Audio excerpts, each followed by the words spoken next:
नमस्कार. शालेय संस्कार या यूट्यूब चॅनेलमध्ये आपले स्वागत आहे. इयत्ता 10वी गणित भाग 2चा हा व्हिडिओ सेमी इंग्रजी व मराठी माध्यमाच्या विद्यार्थ्यांना उपयुक्त आहे. इयत्ता 10वी गणित भाग 2 प्रकरण 3 वर्तुळ सर्कल या प्रकरणातील सराव संच 3.1 म्हणजेच प्रॅक्टिस सेट 3.1 मधील प्रश्न 3 आणि प्रश्न 4 आपण अभ्यासणार आहोत. यापूर्वीच्या व्हिडिओमध्ये आपण सराव संच 3.1 मधील पहिले 2 प्रश्न अभ्यासलेले होते. सराव संच 3.1 मधील प्रश्न 3 रेख आरएम आणि रेख आरएन हे केंद्र ओ असलेल्या वर्तुळाचे स्पर्शिका खंड आहेत, तर रेख ओआर हा कोन एमआरएन आणि कोन एमओएन या दोन्ही कोनांचा दुभाजक आहे हे सिद्ध करा. या दिलेल्या माहितीवरून आपण आकृती तयार करूया. बिंदू ओ केंद्र असलेलं हे वर्तुळ आहे. यामध्ये आरएम आणि आरएन हे दोन स्पर्शिका खंड आहेत. इथे बिंदू एम आणि एन स्पर्श बिंदू आहेत आणि आपल्याला सिद्ध करायचं आहे की ओ आर हा एम आर एन या कोनाचा आणि एम ओ एन या कोनाचा हा दुभाजक आहे. हे आपल्याला सिद्ध करायचं आहे. मग सिद्धतेला सुरुवात करूया. आकृतीत पाहूया. त्रिकोण ओ एम आर आणि त्रिकोण ओ एन आर या दोन त्रिकोणाकडे आपण लक्ष केंद्रित करूया. इथे कोन ओ एम आर हा काटकोन आहे आणि ओ एन आर सुद्धा काटकोन आहे, कारण ओ एम ही त्रिज्या आहे आणि आर एम ही स्पर्शिका आहे. त्रिज्या स्पर्शिका प्रमेयानुसार त्रिज्या ही स्पर्शिकेला स्पर्शबिंदूमध्ये काटकोनात छेदते, त्यामुळे इथे एम जवळ 90 मापाचा कोन झालेला आहे. तसेच इथे पण ओ एन त्रिज्या आहे आणि आर एन ही स्पर्शिका आहे. त्रिज्या ही स्पर्शिकेला स्पर्शबिंदूमध्ये काटकोनात छेदते, त्यामुळे कोन ओ एन आर सुद्धा 90 आहे. मग तेच इथे लिहिलंय. त्रिकोण ओ एम आर व त्रिकोण ओ एन आर मध्ये कोन ओ एम आर बरोबर कोन ओ एन आर म्हणजे हे दोन्ही कोन 90 आहेत, कारण लिहिलेलं आहे स्पर्शिका त्रिज्या प्रमेय. मग आता हे दोन त्रिकोण आपण कोणत्या कसोटीनुसार एकरूप होतात ते पाहूया. आता आपण असं लिहिलेलं आहे की हे दोन्ही त्रिकोण काटकोन त्रिकोण आहेत, कारण इथे काटकोन आहे, या त्रिकोणात एन जवळ काटकोन आहे, म्हणजे दोन्हीही काटकोन त्रिकोण आहेत. आता या दोन्ही काटकोन त्रिकोणामध्ये ओ आर हा जो आहे तो दोन्ही काटकोन त्रिकोणाचा सामायिक कर्ण आहे, कारण इथे एम जवळ काटकोन झालेला आहे, त्यामुळे ही समोरची बाजू कर्ण आहे या त्रिकोणाची.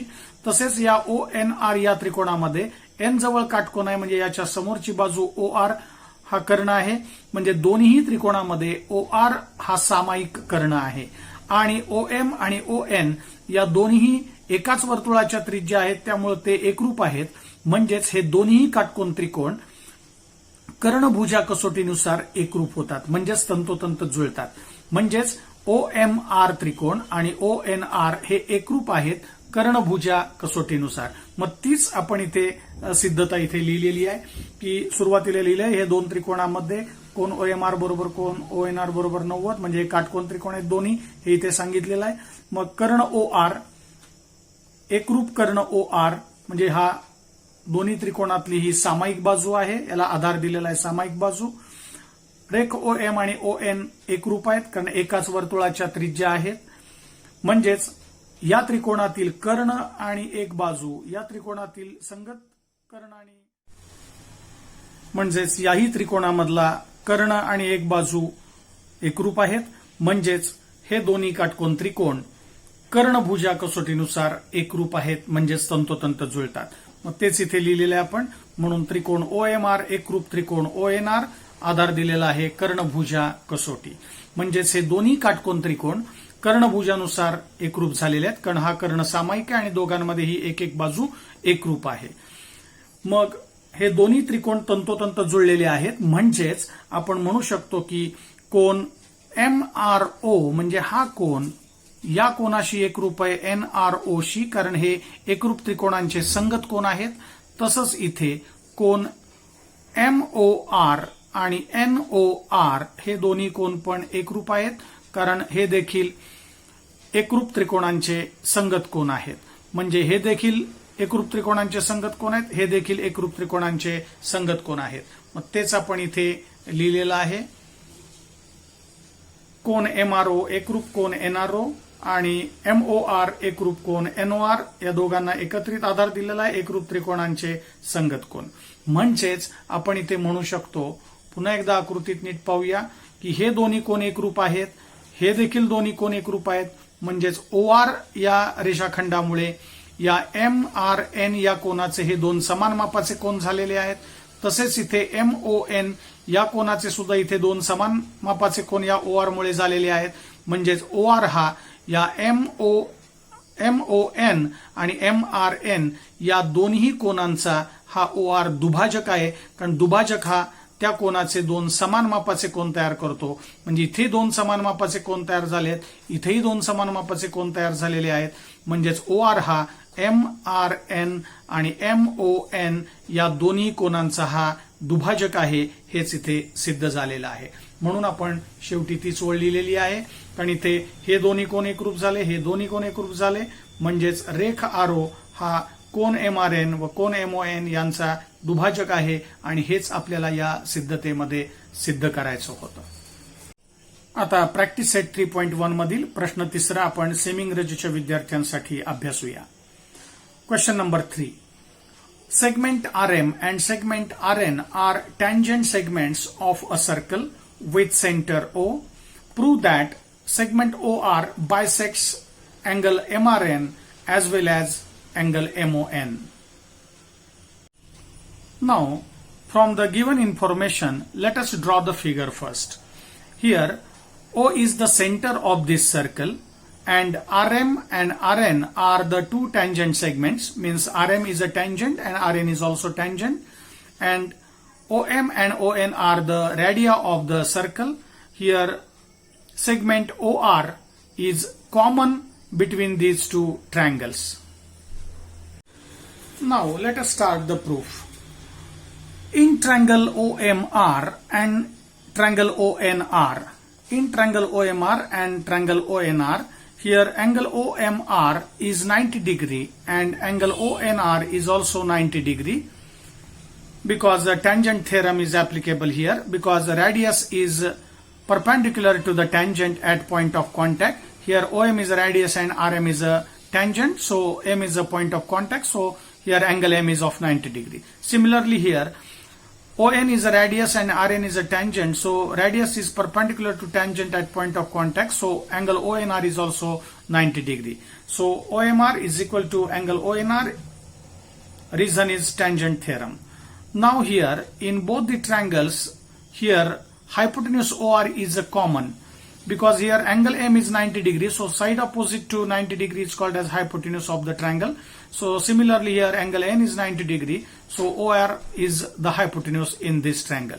So OR is the common hypotenuse in both the triangles, and segment OM and segment ON are congruent because the radii of the same circle. So in this triangle the hypotenuse is congruent to the hypotenuse of the second triangle, and one side of this triangle is congruent with the corresponding side of the other triangle. So these two right angle triangles are congruent by hypotenuse side test. So I write here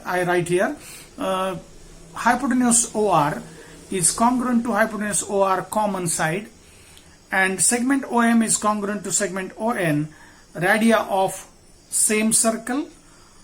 So triangle OMR congruent to triangle ONR, reason is hypotenuse side test. So these two triangles are congruent by hypotenuse side test, means both the triangles coincide to each other. So angle MOR is congruent to angle NRO, so these two angles are congruent because corresponding angles of congruent triangles.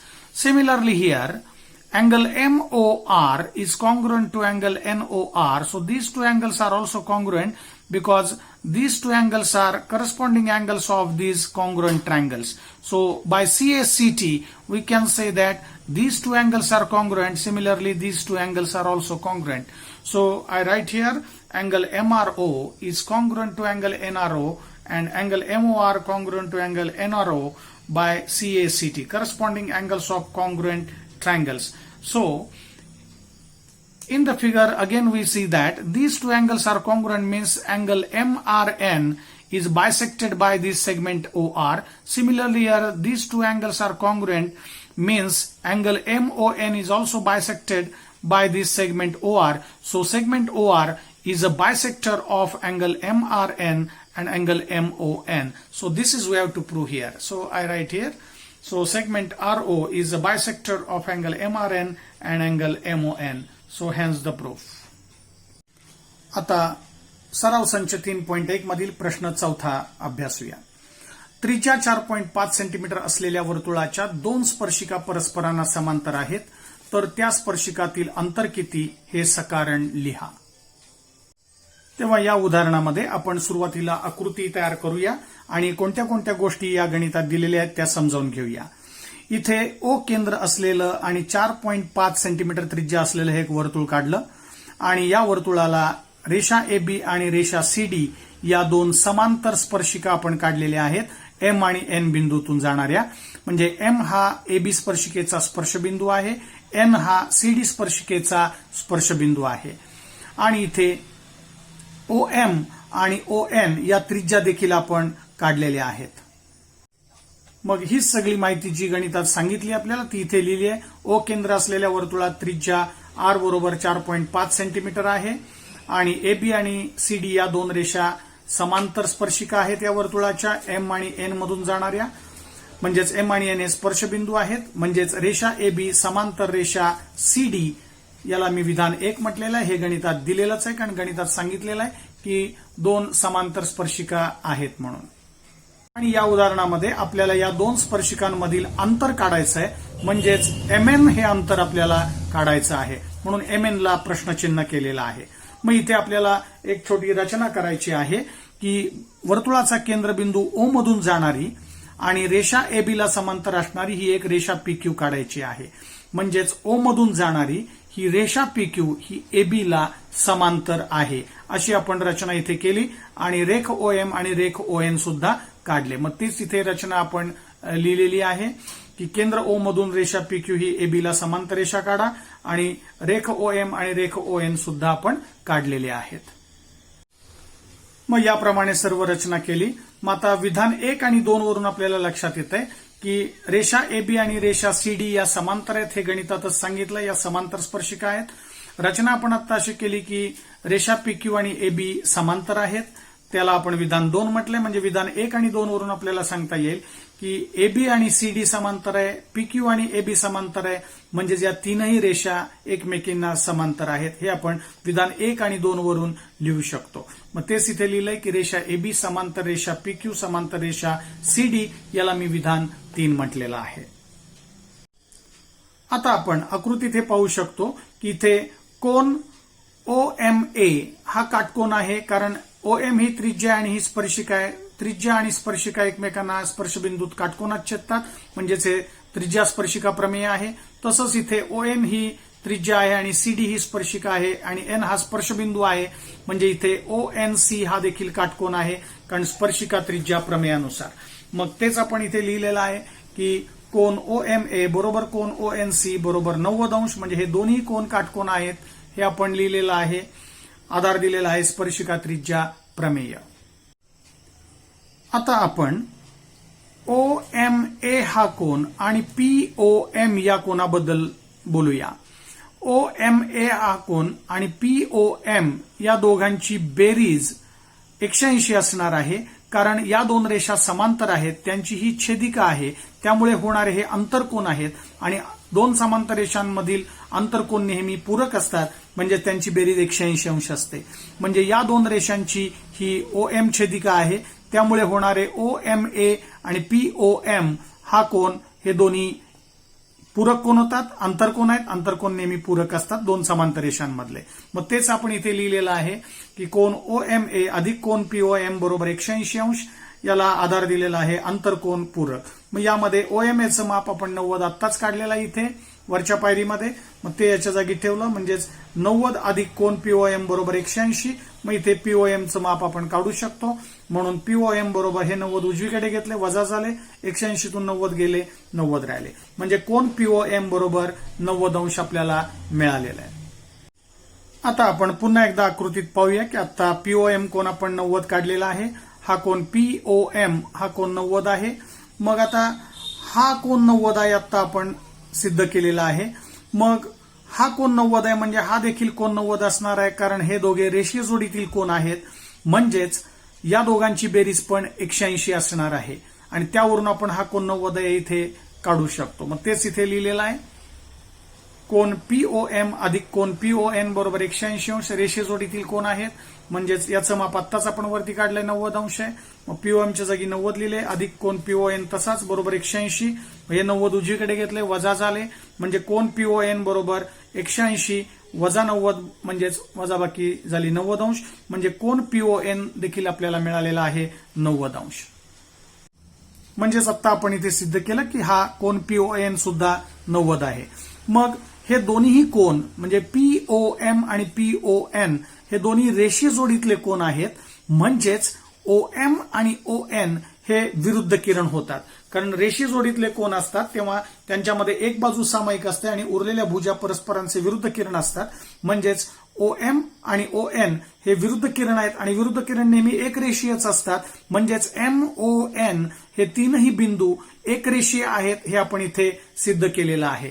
म्हणजेच इथे मी लिहिलेलं आहे की कोण POM आणि कोण PON हे रेषीय जोडीतील कोण आहेत आणि OM आणि ON हे आकृतीत पाहिलं आपण OM आणि ON हे एकमेकांचे विरुद्ध कोण होतात, कारण हे दोन्ही कोण रेषीय जोडीतले कोण आहेत. म्हणजेच OM आणि ON हे विरुद्ध किरण आहेत आणि बिंदू MON हे त्यामुळे एकरेषीय होतात, कारण विरुद्ध किरण नेहमी एका रेषेवरच असतात. म्हणजेच इथे आपल्याला आकृतीत पाहून सांगता येईल की म्हणजेच हे जर दोन्ही किरण विरुद्ध किरण आहेत ते एकाच रेषेवर आहेत. म्हणजेच MN अंतर काढायचं असेल तर त्यांच्यामध्ये दरम्यानता अशी आहे M'-O'-N. म्हणजेच MN अंतर म्हणजेच OM आणि ON यांची बेरीज आहे. मग तेच लिहिलेलं आहे की MN बरोबर OM अधिक ON या दोघांची बेरीज होईल. पण इथे OM आणि ON ह्या एकाच वर्तुळाच्या त्रिज्या आहेत आणि त्रिज्या आपल्याला गणितात दिलेली आहे 4.5 म्हणजे 4.5 अधिक 4.5 म्हणून बेरीज झाली 9 सेंटीमीटर. म्हणजेच इथे त्या दोन समांतर स्पर्शिकांमधील अंतर हे 9 सेंटीमीटर आहे. म्हणजेच या दोन स्पर्शिकांमधील हे जे अंतर आहे हे 9 सेंटीमीटर आहे आणि तेच आपल्याला या गणितात काढायचं होतं. MN ची किंमत काढायची होती, ती MN ची किंमत आलेली आहे 9 सेंटीमीटर. आता प्रॅक्टिस सेट 3.1 मधील प्रश्न चौथा आपण सेमी इंग्रजीच्या विद्यार्थ्यांसाठी इंग्रजीतून अभ्यासूया. Question number 4. What is the distance between the two parallel tangents of a circle having radius 4.5 centimeter? Justify your answer. To solve this example, let us draw the figure first. Here, O is the center of this circle and line AB and line CD are the two parallel tangents at point M and N respectively. Here, M is a point of contact of tangent AB. Similarly here point N is a point of contact of line CD. So line AB and CD are parallel tangents and radius of this circle is 4.5 centimeter. So all these given information I write here in the figure. Point O is the center of the circle with radius 4.5 and line AB and line CD are the two parallel tangents at point M and N respectively. So line AB is parallel to line CD. This is statement 1. This is given in the example. Now here we have to find the distance MN. So we have to find the distance between the two parallel tangents, means we have to find the distance MN here. So MN is equal to question mark. Now in this example we have to do the construction. We have to draw a line PQ parallel to this line AB through point O. So draw a line through point O. Here line PQ is parallel to the tangent AB through this point O. Also we have to join the segment OM and segment ON. So I write here, draw a line PQ parallel to line AB through point O. So these two lines are parallel and we have to join the segment OM and ON. So this is the construction. Means here line PQ is parallel to line AB. So this is statement 2. So from statement 1 and 2, here line AB and CD are parallel. This is statement 1. And line AB and line PQ are also parallel. This is the construction we have done here. So this is statement 2. So from 1 and 2 we can write here line AB is parallel to line PQ is parallel to line CD. This is statement 3. So from one statement AB and CD are parallel. Second is AB is parallel to PQ. So these three lines are parallel to each other. So this is the statement 3. Now here angle OMA is 90 degree because OM is the radius and AB is tangent. So radius is perpendicular to tangent at point of contact. Here M is a point of contact. So OMA is 90 degree and angle ONC is also 90 degree. Here ON is radius and CD is tangent. So by tangent theorem ONC angle is also 90 degree. So I write here angle OMA and angle ONC both are equal and they have measure 90 degree by tangent theorem. So I write here angle OMA is equal to angle ONC is equal to 90 degree by tangent theorem. Now line AB and line PQ are parallel. This is the construction in statement 2. So these two lines are parallel and MO is the transversal. So angle OMA, so this angle and angle POM, this angle, these two angles are interior angles made by this transversal between these two parallel lines. So the lines are parallel means interior angles are supplementary angles. So their sum is 180 degree. So angle OMA and angle POM, so these two angles have a sum 180 degree. So I write here angle OMA plus angle POM is equal to 180 degree because interior angles are supplementary. So these two are the interior angles made by the transversal OM between the two parallel lines AB and PQ. So put the value of OMA here 90 because just we found angle OMA is 90 degree here. So put the value of OMA is 90. So 90 plus angle POM is equal to 180. So angle POM is equal to 180 minus 90. So take this 90 to the right hand side, it becomes minus. So angle POM is equal to 180 minus 90 is 90 degree. So angle POM is 90 degree. Now look at the figure again. Just we found that angle POM is 90 degree. So this angle is 90, just we found here. Now this angle is 90 degree means this angle is also 90 degree because POM and PON, these two angles are linear pair of angles. So linear pair angles are always supplementary. So this is 90 means this angle is also 90 degree. So we can find this angle here. So angle POM plus angle PON is equal to 180 degree. Reason is linear pair of angles. So this is 90 degree. So just we found here POM is 90 degree. So put the value of POM is 90. So 90 plus PON as it is equal to 180. So take this 90 to the right hand side, it becomes minus. So angle PON is equal to 180 minus 90. So angle PON is equal to 180 minus 90 is 90 degree. So angle PON is also 90 degree. So angle PON is 90 degree. Just we found here. So these two angles are linear pair of angles. So we know that what is meant by linear pair angles. The two angles have one side common and the remaining two sides are opposite rays to each other, and we know that opposite rays are always collinear, means they are on the same line. So OM and ON are the opposite rays and they are collinear. It means that point MON, these 3 points are collinear, means they are on the same line.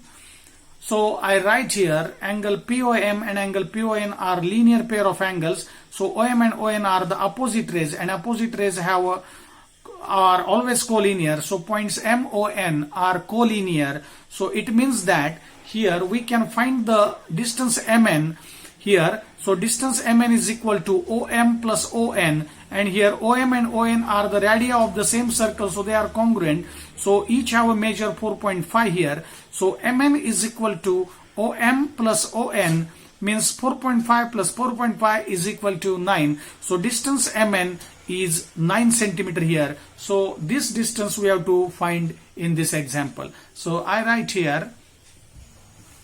So these 3 points M, O, N are collinear, means Mn is equal to AM plus ON. So Mn is equal to 4.5 plus 4.5. So these two OM and ON are the radii of same circle. So they are congruent. So 4.5 plus 4.5 is equal to 9. So Mn is equal to 9 centimeter. So this distance we have to find in this example. So this is the final answer.